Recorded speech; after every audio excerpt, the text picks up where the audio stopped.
She opens the front door at 6:45 a.m. Her daughter rushes in, late for work again. The grandkids are still half asleep, backpacks unzipped, one crying, one refusing breakfast. She smiles, takes over without a word.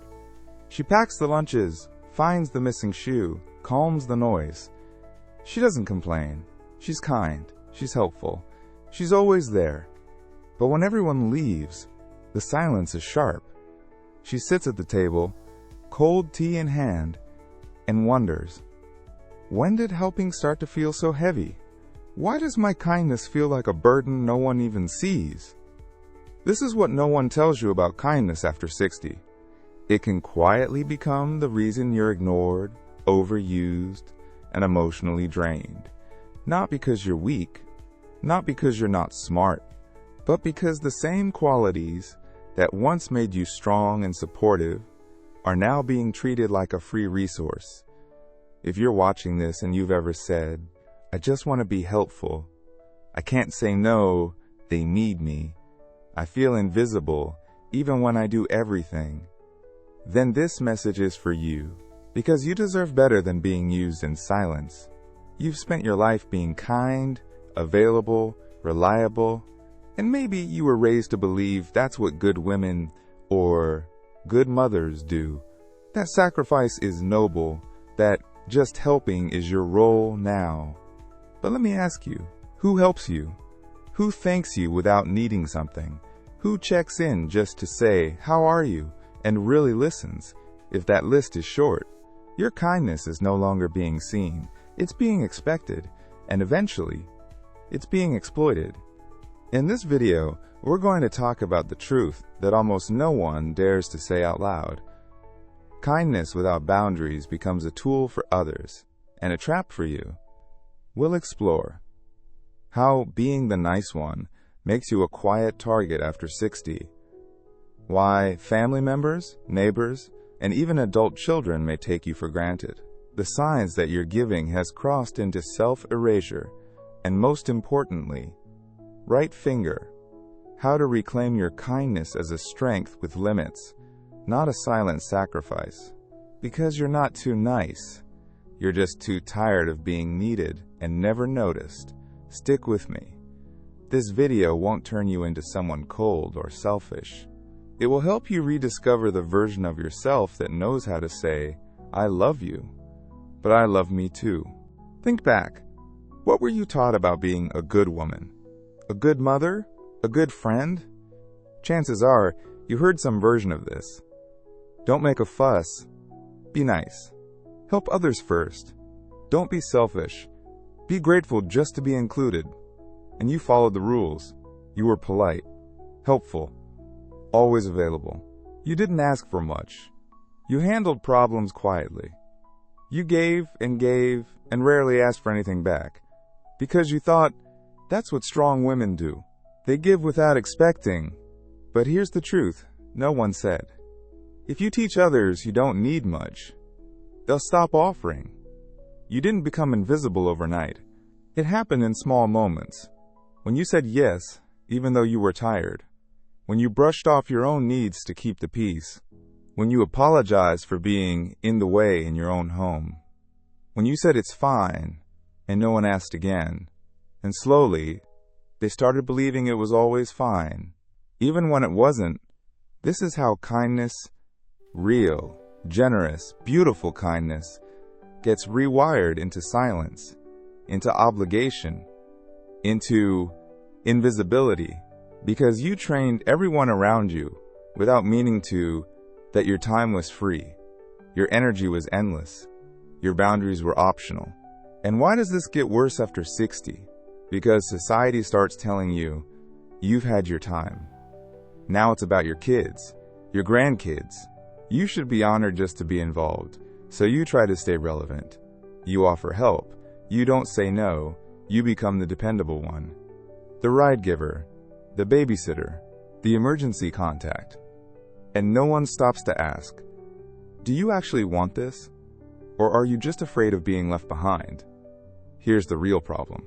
Kindness without boundaries sends one dangerous message. You can keep taking, and I won't stop you. And over time, people stop even realizing they're taking. You become the default helper, the background support, reliable, but not respected. Let's be clear. You didn't do anything wrong by being kind. You just forgot one thing. Kindness means giving freely, not giving everything. In the next part, we'll get brutally honest. We'll walk through 5 ways people use your kindness after 60, without even realizing they're doing it, and how to start noticing when love becomes one-sided labor. Let's break the silence. You're not imagining it. You're not being dramatic. You're just finally starting to see what's been happening for years. And once you see it, you can't unsee it. Here are 5 common ways your kindness is being used against you after 60, often by the very people you love most. 1. You're retired. You have time. This is one of the most manipulative sentences spoken with a smile. You don't work anymore. Can you just pick up the kids? Help with errands? Watch the dog? It's not a big deal. You're free. But you're not free. Your time may not be structured by a job anymore. But that doesn't mean it's worthless. And yet your availability gets mistaken for obligation. Suddenly, your calendar fills with other people's plans, not yours. 2. You're so good at this. No one else can do it like you. This sounds like a compliment, but it's actually a guilt trap. You hear, you're the only one who knows how to cook that meal. You're so organized. We need you to plan the party. You're the glue that holds everything together. But behind the flattery is a subtle push.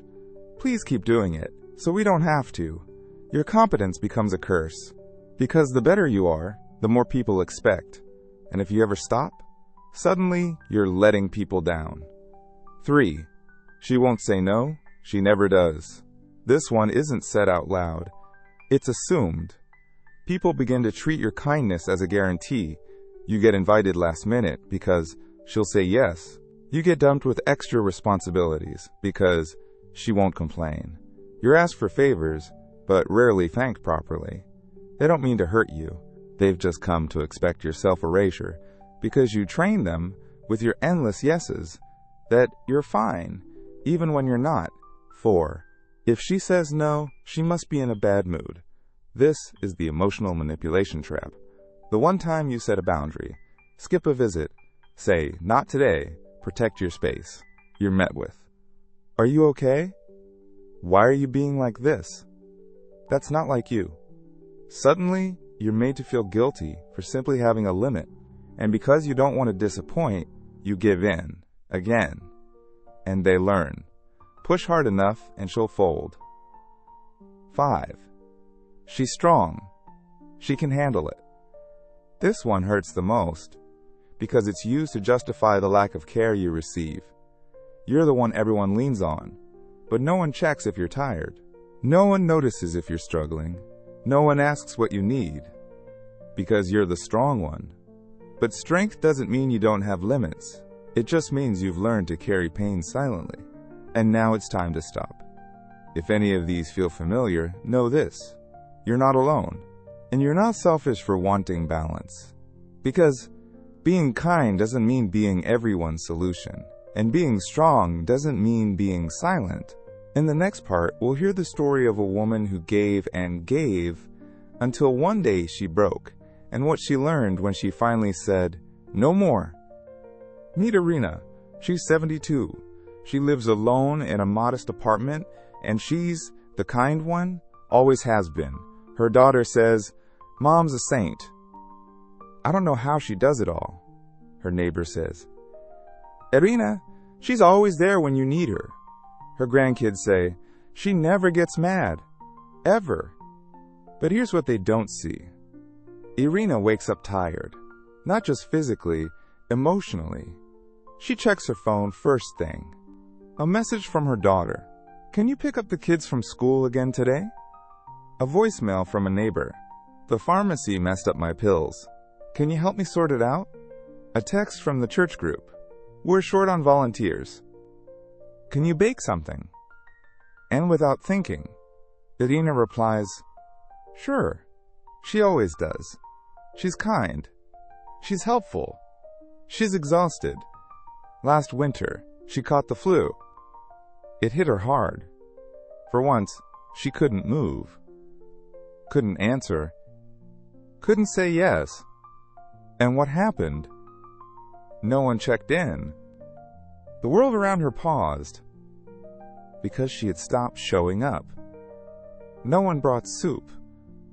No one asked how she was feeling. No one said, "Take your time, rest." They just waited for her to return to being useful. When she got better, Irina sat at her kitchen table and cried. Not because she was sick, but because she realized, they love what I do, not who I am. That's when it hit her. All these years, her kindness wasn't seen as a gift. It had become expected background noise. This is the turning point many women reach in silence. You give so much of yourself for so long that when you finally can't, the silence is louder than the gratitude ever was. And in that silence, a painful truth surfaces. If I disappeared today, would anyone notice I was gone? Or just that things weren't getting done? That question cuts deep, because it forces you to see the difference between being loved and being used. And here's the hardest part. Kindness feels good until it becomes currency, until it becomes your only identity, until the people around you forget you're a person, not a service.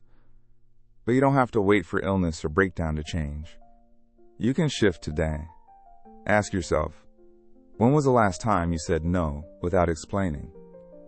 When was the last time someone did something for you without you asking? When was the last time you rested without guilt?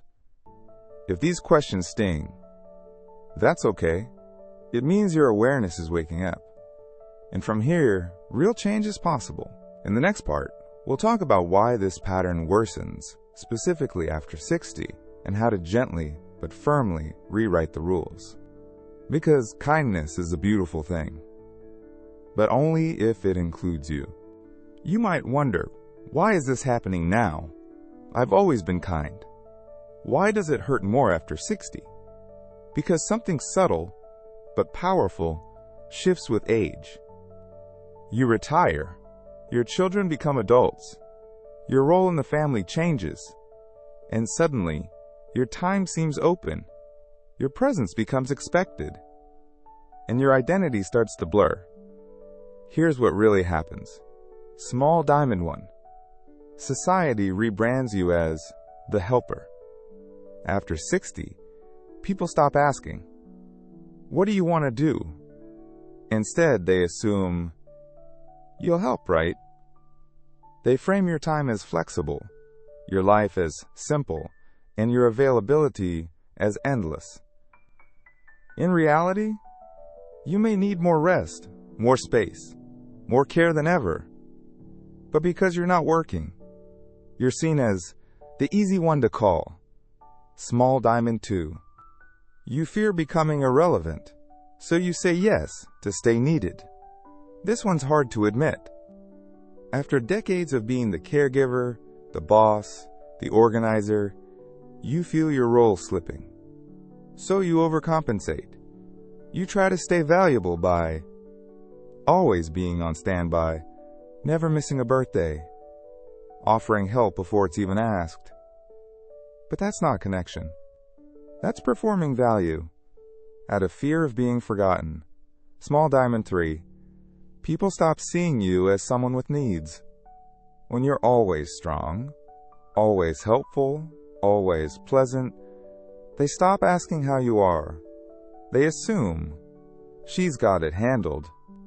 In the moment you show emotion, tiredness, sadness, frustration, they pull away because your pain doesn't fit the script they've written for you. That's when you realize you've been loving everyone, but no one remembers to love you back. So how do you break this? Not with anger, not with drama, but with a quiet, consistent shift. You stop proving. You stop over-explaining. You stop jumping at every request. And you start doing something radical. You treat your time, your energy, and your peace as sacred. Herb how to begin. Pause before saying yes. Say, let me think about that. Create space to decide instead of automatically giving. Replace guilt with clarity. Try, I care about you, but I need to take care of myself too. Expect equality. If someone regularly asks for help, ask for help back. Watch their reaction. It will tell you everything. Reclaim your identity. You are not just a grandmother, not just a helper. You are still a person with desires, limits, and worth. This gets easier with practice. The more you protect your peace, the more others will respect it. And if they don't, then maybe they were never respecting you, only your usefulness. In the final part, we'll bring it all together. Because kindness is not a weakness. It's a gift when given with wisdom. And that wisdom? It begins when you stop sacrificing yourself for people who wouldn't do the same for you. Let's make one thing clear. You're not too soft, too emotional, too nice, too much of anything. You're just a woman who spent her life showing up for others, but forgot to keep showing up for herself. And that ends today. Because real kindness doesn't mean ignoring your needs. It means living in a way that includes you in the care you give so freely. You spent years keeping the peace, fixing what others broke, holding families together, being the strong one, being the kind one.